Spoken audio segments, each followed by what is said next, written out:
I get a lot of questions about sleep. Here's the thing. Sleep is necessary, we know this, and sleep is also personal. How we choose to get our children to sleep or what rules we set up around sleep are highly individual choices. And how much struggle or challenge we find in this area is also unique to each family and even to each child. So many things can affect our sleep: temperament, fears, diet and nutrition, exercise, sensory needs, and stress, just to name a few. So whether you have a child who won't sleep at all, won't sleep alone, or can't stay asleep, I'm going to share some tips on how to address root causes of disturbed or non-existent sleep and what you can do to support your child in maintaining healthy sleep habits.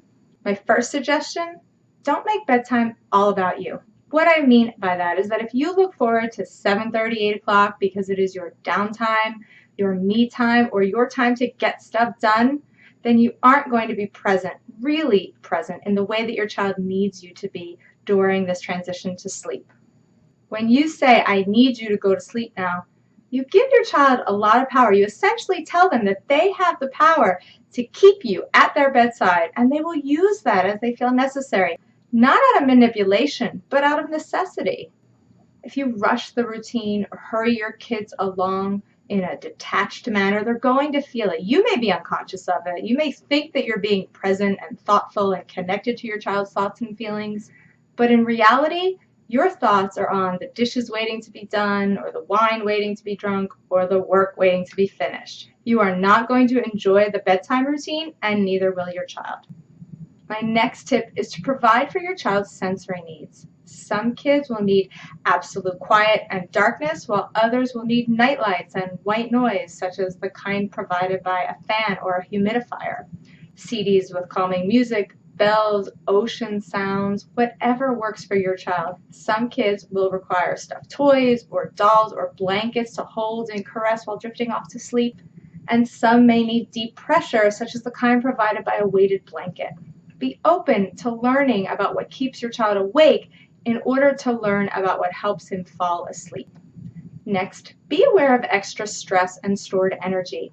Kids who have trouble falling asleep or staying asleep may be affected by a lack of physical activity during the day, especially if they are spending 6 to 8 hours in school sitting with little time to move around and running and playing. Sleep troubles can also come from stress and anxiety, whether that stress is coming from an experience that's going on or a naturally anxious temperament. It can really reduce our ability to fall asleep and stay asleep. Kids may not even be aware of the stress that's interrupting their sleep. They may just be begging for you to stay close or refuse to lie down, claiming that they are not tired. Pushing back against your child's strong preference about sleep will likely backfire. Kids' stress is sometimes hidden in those negative or regressive behaviors. So be aware of this motivating factor and provide your child with outlets to get rid of stored anxiety or that energy. Step back from engaging in demanding or forcing sleep until you are sure that your child has the tools to manage it. Creative outlets like art, drama, and physical outlets like exercise, sports, or martial arts provide kids with channels to release that buildup of stored energy, stress, or unprocessed emotions that are interrupting their ability to fall asleep. Finally, stick to the routine. Kids feel safe when they know what to expect. When they feel safe, they can act in positive ways. But when we are unsure or uninvolved with the rituals and routines that we set up, then so are our kids. Learning is social and emotional, and good habits come from lots of practice. If we are permissive one evening and then forceful the next, our kids won't know what to expect, and so their behaviors may be erratic or uncooperative. Sleep can be a scary time for kids. They are alone, it's dark, and we're not biologically designed to be alone when we sleep. So you can imagine that this is quite a big developmental step for young children to master. If you have a child who needs more time and attention to transitioning to sleep alone, it is not a flaw. You do not have a bad sleeper. It's just your child expressing his unique and individual needs for comfort, attention, and relaxation. We all do it differently. Consistency in your action is important, but consistency in your attitude is essential. You can set positive limits without using your love or attention to make your child comply. You might say, It's bedtime now. I'm going to read 3 books before we lie down and go to sleep. But the key is that when your child begs for more books, that you don't feel the need to change your routine or your limit just because your child is upset. You don't need to argue. And your child doesn't have to be initially okay. He just needs to feel supported and not alone or isolated. Allow your child to have these feelings and then take steps to complete the routine each night. I read the 3 books that we chose. You can read more if you like. I'm going to leave the door open and I'm going to go to the kitchen. I'll be back to check on you in 5 minutes.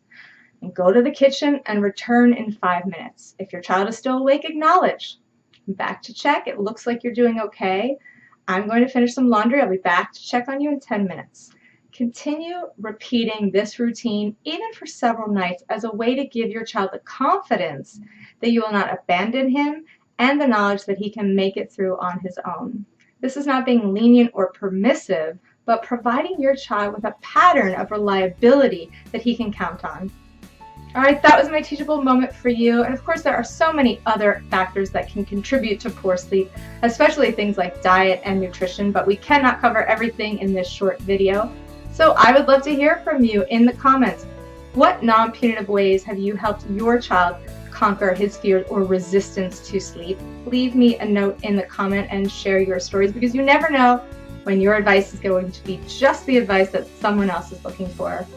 Thank you so much for watching, and if you would like more teachable moments like this, be sure to subscribe to my YouTube channel and get on my email list over at teachthroughLove.com. And of course, if you liked this video, I would love it if you would share it on your favorite social media platform, because when you share the love spreads.